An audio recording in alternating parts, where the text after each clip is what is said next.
નમસ્કાર ખેડૂત મિત્રો, હું એજે મુળિયા આપ સર્વ ખેડૂત મિત્રોનું હાર્દિક સ્વાગત કરું છું। ખેડૂત મિત્રો, ખેડૂત ખુશ તો બધા ખુશ આ વાત લઈ આપણે દર વખતે કંઈક ને કંઈક નવી માહિતી સાથે મિત્રો મળીએ છીએ। મિત્રો, બાળક જે છે એને જેવી રીતના રસીકરણ કરવામાં આવે છે અને જે છે એ અનેક રોગોના ભોગોથી એને આપણે બચાવીએ છીએ, એવી રીતના કોઈ પણ પાક હોય એને જે છે એ જ્યારે વાવીએ છીએ ત્યારે એનું રક્ષણ કરવા માટે એ રસીકરણ એટલે કે એમને જે છે પટ આપવામાં આવે છે।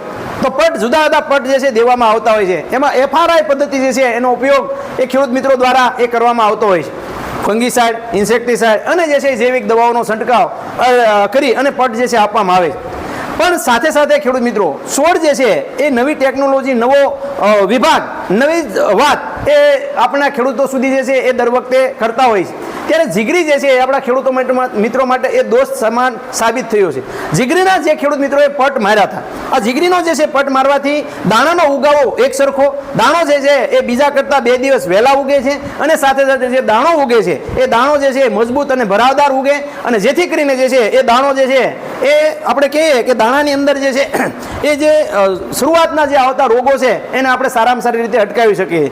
તો જીગરી જે છે એનું કેવી રીતનું પ્રમાણ રાખવામાં આવે છે, કેવી રીતનો પટ આપવામાં આવે છે, એનો આપણે રૂબરૂ જે છે લાઈવ ડેમો કરીને જોવાનો પ્રયત્ન કરીએ। સૌપ્રથમ જે છે એ આ ગિરનાર 4 નંબરના જે છે એ દાણા છે।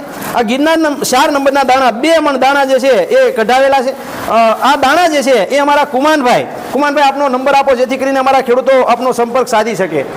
મારો મોબાઈલ નંબર છે 9428863122। કુમાનભાઈ, આ વર્ષે કેટલા વીઘામાં મગફળી કરવાના છો અને આ મગફળી જે છે એમાં ગિરનાર 4 કેટલા વીઘામાં કરશો? ગિરનાર 4 આપણે 7 વીઘામાં વાવેતર કરવાનું છે અને એમાં જીગરીનો પટ મારવાનો છે। બરાબર મિત્રો, જીગરીનો પટ મારવા માટે એક આપણે વાત કરીએ તો કે 1 મણ દાણાની અંદર એ આપણે 100 ml જે છે એ પાણી લેવાનું છે અને 100 ml એ આપણે જીગરી લેવાનું છે।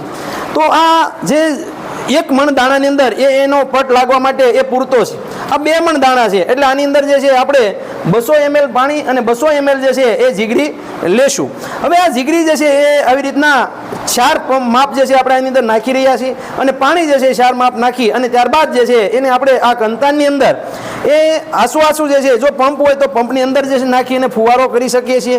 જો પંપની અંદર ન ઉપયોગ કરવો હોય અને જે છે આવી રીતના સીધા જ આપણા કંતાનની અંદર ઓલો કરવો હોય તો આસો જે છે સાંટ મારી મગફળીની ફોફી ઉઘડે નહીં એવી રીતના આખો જે હાથથી જે છે એ પટ આપી દેવામાં આવે તો દરેક દાણાને જે છે પટ લાગી જાય એવી રીતના જે છે એ ઉપયોગ કરીએ તો દાણો જે છે એ દાણાની અંદર છોડને જે છે એ બીજને એ પૂરેપૂરું રક્ષણ એ મિત્રો એની અંદર મળી જશે અને